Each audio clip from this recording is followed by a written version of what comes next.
எல்லாருக்கும் வணக்கம். பாசிப்பயிறு அவிச்சு வச்சுருக்கேன்.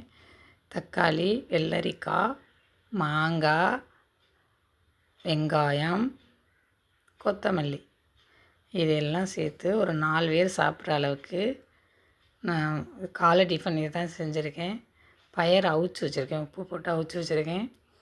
வெங்காயம் எல்லாமே பச்சையாக சேர்க்குறேன். வெங்காயம், வெள்ளரிக்காய், தக்காளி, மாங்காய், கொத்தமல்லி இது எல்லாமே ஒன்றா போட்டு லைட்டாக உப்பு போட்டு இதை கிண்டிக்கணும். அதுக்கு லைட்டாக லெமன் ஜூஸ் விட்டுக்கணும். லெமன் ஜூஸு இது காரம் தேவைன்னா காரம் சாப்பிட்றவங்க லைட்டாக ஒரு பச்சை மிளகாயை ரொம்ப நைஸாக வெட்டி ஒரு பச்சை மிளகாய் நைஸாக வெட்டி இதில் சேர்த்துக்கலாம். கேரட் துருவல் சேர்த்துக்கலாம். முட்டைக்கோஸை நைஸாக பொடி பொடியாக வெட்டி சேர்த்துக்கலாம். அது குடமிளகா வெட்டி சேர்த்துக்கலாம் பச்சையாக. ஆனால் நான் இதெல்லாம் போடலை, என்கிட்ட இருந்தது மட்டும் நான் சேர்த்துருக்கேன். வெள்ளரிக்காய், வெங்காயம், தக்காளி, மாங்காய், கொத்தமல்லி இது மட்டும் தான் போட்டிருக்கேன். இதில் போட்டு காலை சமையல் இது காலை சாப்பாடு எங்களுக்கு 4 பேருக்கு சாப்பிட்ற அளவுக்கு செஞ்சுருக்கேன். ஹெல்த்தானதுங்க. வாரத்தில் ஒரு நாள் டைம் கிடைக்கிறப்ப இப்படி செஞ்சு சாப்பிடுங்க.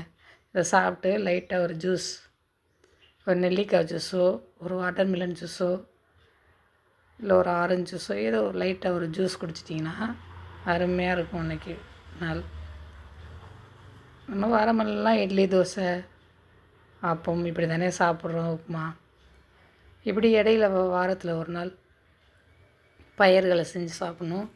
வெஜிடபிள்ஸு சேர்த்துக்கணும். ஒரு நாளைக்கு ஃப்ரூட்ஸு சேர்த்துக்கணும். நான் ஒவ்வொரு வீடியோவும் போடுறேன். இந்த பாருங்கள், லெமன் லைட்டாக கொஞ்சம் லெமன் ஜூஸு சேர்த்துக்கணும் அதில். அப்போ அது டேஸ்ட்டு தூக்கி கொடுக்கும். லெமன் சேர்த்துருக்கேன்.